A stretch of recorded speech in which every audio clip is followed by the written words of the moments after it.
Pemirsa, Menteri Luar Negeri Iran Abbas Araghchi tiba di Moskow untuk melakukan rundingan usai serangan yang dilakukan oleh Amerika Serikat kepada Iran. Abbas Araghchi tiba di Moskow untuk mengadakan konsultasi dengan Presiden Rusia dan pejabat senior Rusia lainnya. Araghchi berencana berkonsultasi pada hari ini mengenai perkembangan masalah regional dan internasional menyusul agresi militer yang telah dilakukan oleh Amerika dan rezim Zionis terhadap Iran. Pertemuan ini telah diumumkan sejak hari Sabtu saat pertemuan di Istanbul.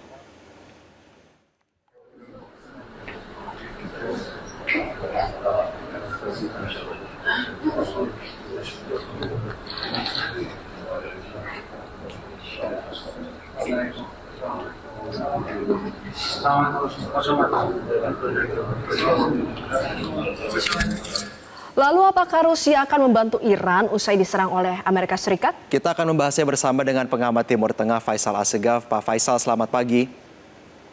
Selamat pagi, Mas. Ya, Pak Faisal, apa yang menjadi tanggapan Anda tentang serangan militer dari Amerika Serikat ke Iran? Ada narasi lain yang menyebutkan bahwa serangan ini cuma serangan simbolik karena pemerintah Iran, otoritas Iran sudah mengkonfirmasi tidak ada kebocoran radioaktif, tidak rusaknya reaktor nuklir Fordo karena reaktor itu berada di kedalaman 840 meter. Kemudian juga yang digunakan itu bukan GBU-57 bom bunker, kan yang digunakan adalah peluru kendali Tomahawk. Terus juga ada informasi menyebutkan bahwa Amerika menjatuhkan bom seberat 30 ton. Ini tidak logis untuk menembus reaktor nuklir Fordo yang dalamnya ratusan meter tadi. Dibandingkan ketika Israel mengebom bunker yang dihuni pemimpin Hizbullah Hasan Nasrallah yang tewas 27 September tahun lalu, itu Israel menjatuhkan bom seberat 80 ton. Jadi bisa dilihat apa yang dilakukan Trump ini sekedar serangan simbolik untuk memaksa Iran berdamai dan juga sekaligus untuk menyelamatkan muka Perdana Menteri Israel Netanyahu yang sudah terdesak dalam perang melawan Iran. Pak Faisal, meskipun ini terkesan sebagai serangan simbolik, tapi serangan militer Amerika telah mengundang atensi dari negara sekutu Iran, Rusia, China. Apakah secara politik Amerika Serikat ini masih memiliki sekutu kuat untuk mendukung langkahnya ini?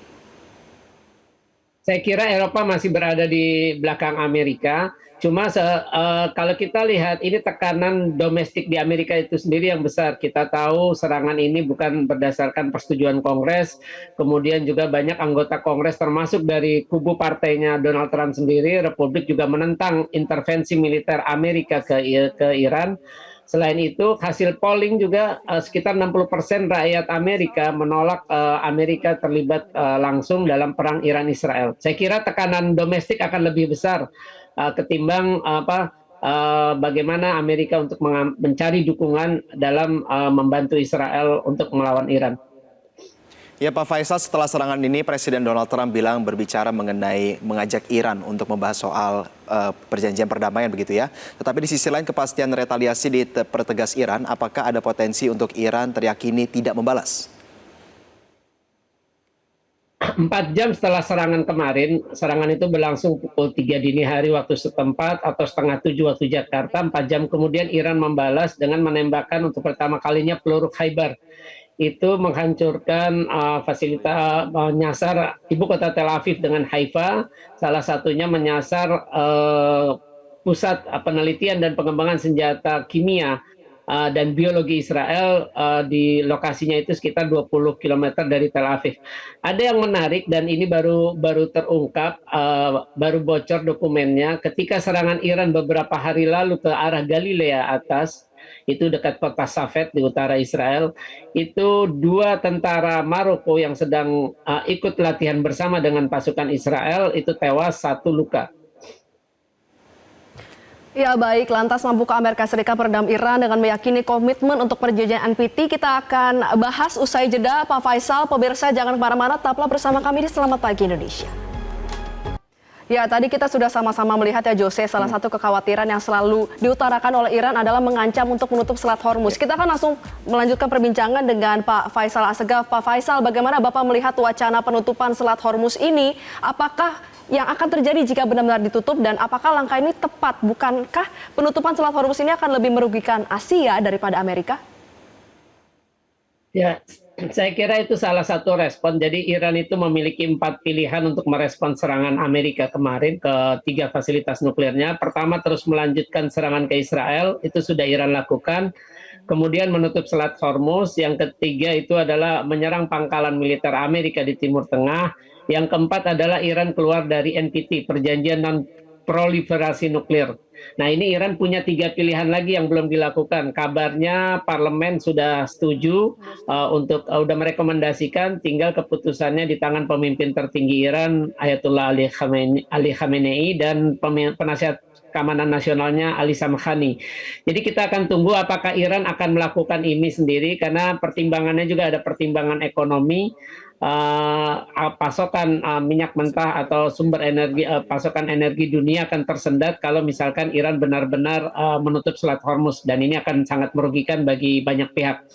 Jadi kita akan lihat apakah Iran akan mengambil opsi ini atau mengambil 2 opsi lainnya. Ini yang masih harus kita tunggu. Tapi yang jelas yang ingin saya tekankan, serangan Amerika kemarin adalah seperti mengulang kesalahan yang Amerika lakukan ketika menginvasi Irak pada 2003 untuk menumbangkan rezim Saddam Hussein. Amerika berbohong bahwa Saddam mengembangkan senjata pemusnah massal, tapi ternyata itu adalah ternyata tidak pernah terbukti sampai sekarang. Nah, ini apa yang dilakukan Amerika terhadap Iran dengan menyerang 3 fasilitas nuklir dan propaganda bertahun-tahun bahwa Iran mengembangkan senjata nuklir itu tidak pernah terbukti. Tim inspeksi IAEA yang berulang kali datang ke Iran belum pernah menemukan bukti bahwa Iran sedang mengembangkan senjata nuklir. Bahkan Direktur Komunitas Intelijen Nasional Amerika, Tulsi Gabbard, juga bilang tidak ada bukti Iran memiliki bom nuklir. Jadi Amerika mengulang kesalahan pada 2003 dengan kembali berbohong kepada dunia bahwa Iran mengembangkan senjata nuklir. Ya Pak Faisal, berbicara mengenai dampak ekonomi daripada Hormuz. Kita melihat bahwa Amerika Serikat juga banyak menjalin kerjasama ekonomi dengan negara Timur Tengah. Menurut Anda, apakah kontraproduktif jadinya ketika Amerika Serikat melakukan serangan kemarin yang notabene menjadi sebuah isu yang ditarik menjadi masalah regional? Ya, jelas saja kontraproduktif karena memang tidak disetujui oleh rakyat Amerika sendiri sebagian besar, kemudian tidak ada persetujuan dari Kongres. Tentu tekanan akan makin besar kepada Trump. Kita tahu kemarin ada demo besar-besaran, bahkan sampai kerusuhan di Los Angeles gara-gara masalah kebijakan imigran. Nah, ini Trump tentu akan mendapat tekanan politik di dalam negeri maupun tekanan dari masyarakat Amerika. Semalam saya lihat juga sudah mulai ada demonstrasi, saya lupa di kota mana, itu meminta Trump untuk turun karena perang ini hanya akan menimbulkan beban bagi Amerika sendiri. Kalau warga Amerika yang waras kan akan berpikir ngapain perang buat negara lain, kan itu. Ya, baik. Terima kasih pengamat Timur Tengah Faisal Assegaf sudah bergabung bersama kami. Yang menjadi pertanyaan lanjutan adalah bagaimana nasib dari warga negara Indonesia yang berada di Iran saat ini, ya Jose. Dan kita akan melanjutkan perbincangan dengan Direktur Perlindungan WNI Kementerian Luar Negeri, ada Pak Yuda Nugraha. Pak Yuda, selamat pagi. Selamat pagi. Ya Pak Yuda, bagaimana kondisi WNI kita di Iran saat ini? Sejauh ini bagaimana proses evakuasi berlangsung? Ya, pasca serangan Amerika Serikat ke 3 fasilitas nuklir yang ada di Natanz, Fordo, dan juga Isfahan, Kementerian Luar Negeri kemarin segera mengadakan pertemuan untuk mengantisipasi eskalasi lebih lanjut di Timur Tengah dengan seluruh duta besar RI yang ada di Timur Tengah. Dan kemudian KBRI Teheran juga terus menjalin komunikasi dan juga memonitor kondisi warga negara Indonesia yang masih tinggal di Iran hingga saat ini. Dari informasi yang disampaikan oleh otoritas tempat, tidak terdeteksi adanya kontaminasi radiasi nuklir. Dan hingga saat ini kami juga belum mendapatkan informasi adanya korban WNI yang terdampak dari serangan ini. Sebagai informasi bahwa Fordo itu hanya berjarak sekitar 47 km dari kota Qom, di mana kota Qom ini merupakan konsentrasi terbesar warga negara kita yang mayoritas adalah mahasiswa dan pelajar. Ya Pak Yuda, sejauh ini bagaimana sih persebaran WNI yang berada di wilayah Iran? Kemudian mayoritas dari mereka ini memutuskan untuk tetap tinggal, bertahan, atau mau mengikuti prosedur evakuasi yang disediakan oleh pemerintah Indonesia?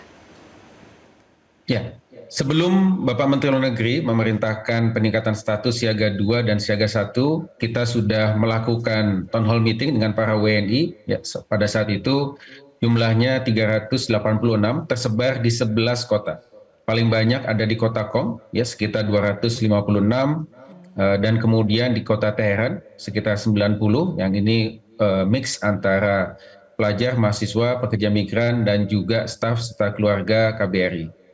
Dari town hall meeting tersebut, kami mendapatkan sejumlah permintaan evakuasi karena memang ketika sudah siaga 1, ya tentu pada saat itu kita menilai situasinya sudah membahayakan jiwa dan oleh karena itu kita aktif melakukan proses evakuasi. Namun juga dari town hall meeting tersebut kami mendapatkan bahwa tidak semua warga negara Indonesia memilih untuk evakuasi, utamanya yang ada di Kok yang Mahasa masih aman. Mas Em. Tapi tentunya kami sangat menghimbau agar para WNI bisa mengikuti arahan evakuasi yang sudah ditetapkan oleh KBRI Teheran. Pak Yuda, sebagai bentuk penegasan saja artinya tidak ada WNI yang terdampak ya dari serangan tersebut? Ya, hingga saat ini tidak ada WNI yang terdampak. Oke, Pak Yuda, lebih lanjut berkaitan dengan para WNI yang memutuskan untuk tidak kembali. Menteri Luar Negeri juga telah menaikkan statusnya dari siaga 2 menjadi siaga 1. Boleh dijelaskan secara teknis, Pak, apa yang membedakan bantuan ataupun sikap dan juga bagaimana KBRI akan merespon ketika siaga 2 sudah dinaikkan menjadi siaga 1? Ya, ketika kita menaikkan status siaga 2 ke siaga 1, maka disitulah kita menilai situasi sudah sangat membahayakan jiwa warga negara Indonesia dan sesuai dengan undang-undang kewajiban negara untuk menyelamatkan warga negara kita dari situasi yang berbahaya tersebut ke lokasi yang aman. Nah, untuk itulah kemudian pada tanggal 18 ya pasca penetapan status siaga 1 kita aktif melakukan engagement dengan masyarakat ya dan kemudian kita aktif melakukan evakuasi ya.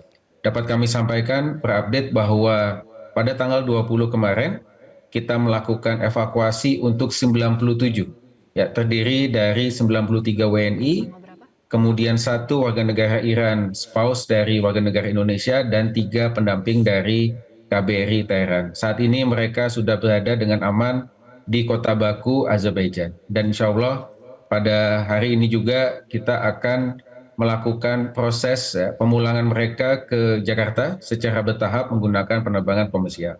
Nah, bagi yang memilih untuk tetap tinggal di Iran, kami terus memantau dan menjalin komunikasi mereka untuk memonitor kondisi, namun sekaligus kami juga menghimbau agar mereka bersedia untuk dievakuasi. Jangan sampai menunggu situasi menjadi semakin keotik.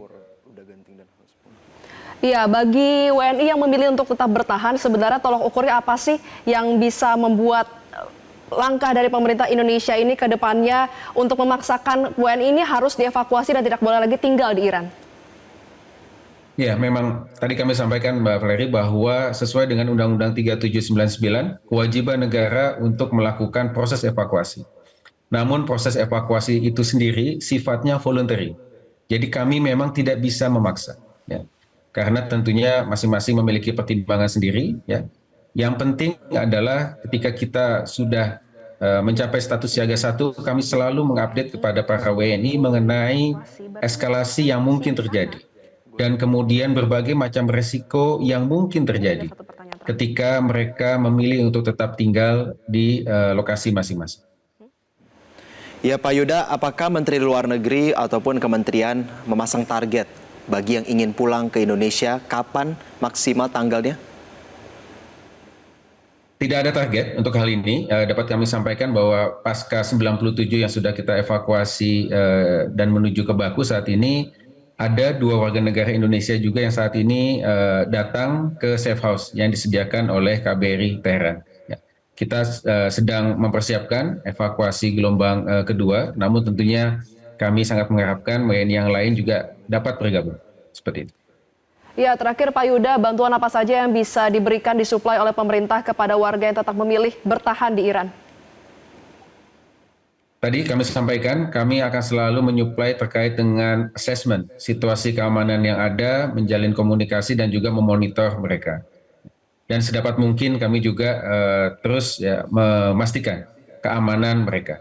Namun juga yang perlu dipahami adalah ketika situasi sudah semakin tereskalasi dan sangat membahayakan, kemampuan KBRI Teheran menjadi sangat terbatas untuk bisa memberikan perlindungan kepada para WNI. Dan itulah kenapa sekali lagi kami sangat menghimbau agar para WNI bisa mengikuti arahan evakuasi sekarang. Don't wait until last minute. Baik, kita akan terus menanti update informasi ya Pak Yuda. Tentu kita berdoa supaya para WNI yang berada di sana ataupun yang memutuskan untuk pulang ke Indonesia bisa kembali dengan selamat. Terima kasih Pak Yuda Nugraha, Dir PWNI Kemenlu telah bergabung bersama kami dalam kesempatan pagi hari ini. Jelajahi cara baru mendapatkan informasi. Download Metro TV Extend sekarang.